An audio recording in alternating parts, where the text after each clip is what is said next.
We're living in a world filled with uncertainties. A world that is constantly being changed by human projects. A world filled with man's greed and cruelty.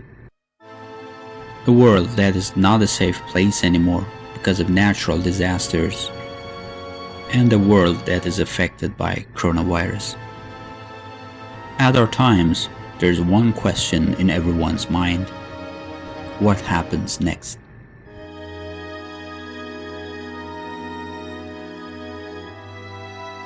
Throughout the history, every time that man's life was affected by crisis, besides all devastations, there had been one lesson to learn. Wars, floods, droughts, economic crises, and pandemics have made the leaders of the countries ask themselves this question at some point. What are our strengths and what are our weaknesses? But the fact is, the consequences of these crises are not limited to global or nationwide misfortunes. We also learn about our strengths and weaknesses on a personal level. Whenever a misfortune comes along, there are those who tend to victimize themselves. On the contrary, people with the survivor's personality thrive through the challenges. This group, in fact, see the misfortunes as gifts.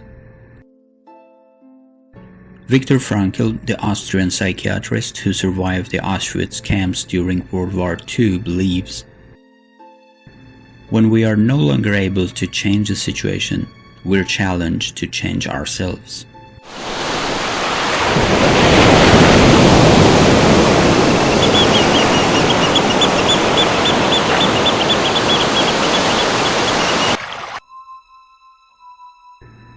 Just like all the other crises throughout the history, coronavirus has been a powerful teacher. A teacher who taught the most powerful nations of the world how weak they actually are against an invisible monster which has probably existed in nature for a very long time before being transmitted to human. We get our comfort from familiarity, stability, and predictability. We panic as soon as we observe changes. And handling these constant changes has challenged human. Anxiety can surge anytime we get out of our safe zone. In simple words, it can also increase with any change. When we live in the middle of the pandemic of the century, something in our head keeps saying, how uncertain is the future? We have no idea if we are in the beginning of the crisis, or in the middle, or at the end. There are strong hopes about having an improved vaccine by the end of 2020. Still, we don't know what comes next. Apart from distancing and all the guidelines that can protect us and slow down the spreading of the virus, we need to protect our mental health as well. The good news is, no matter in which phase of the crisis we are located now, there are actions we can take to feel more secure.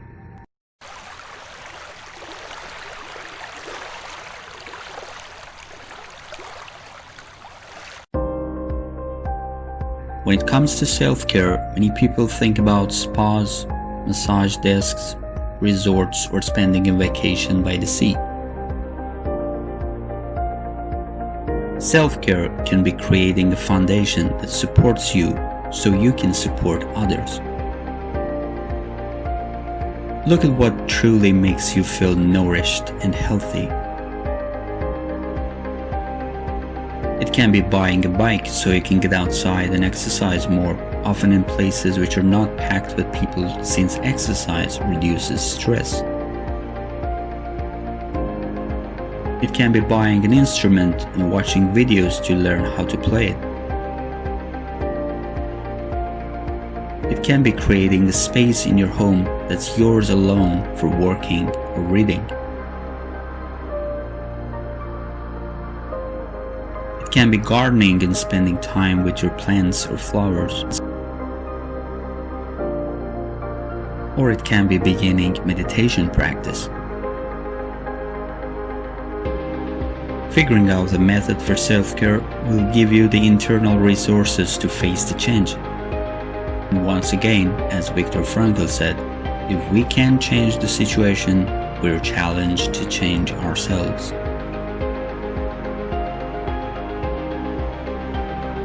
As it was mentioned before, one benefit of this crisis is the fact that we learn what our weaknesses are.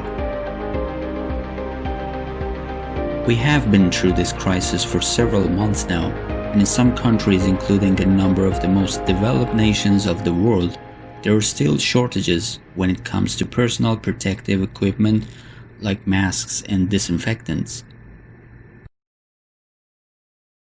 At this point, it's a good idea if we can have at least a 30-day supply of the medications we use.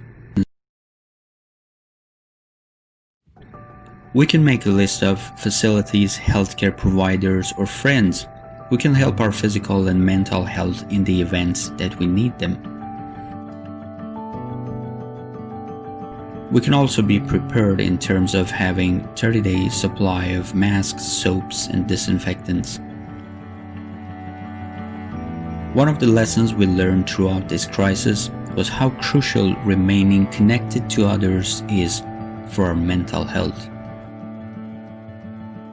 Find out if you can have the ability to access telehealth services. Also learn to use video talk services for both medical and personal calls. The fact is, we do not know what's ahead, either on a global or personal scale in the next months.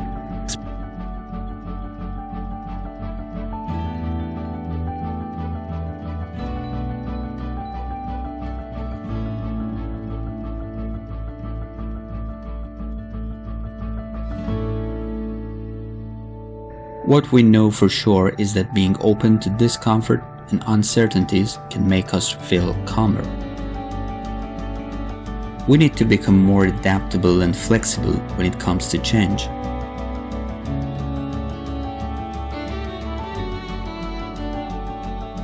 Also, it is important to know that we can't prepare for everything, and that's okay. We keep trying so hard to maintain control of every situation. But the truth is, in a constantly changing world, this is not possible. When we see changes as a chance to shift our behavior, attitudes, or habits, some amazing things can happen. Remember that you're not alone. Everyone is trying to handle these huge shifts the world is throwing at us. You're doing the best you can, and that's enough.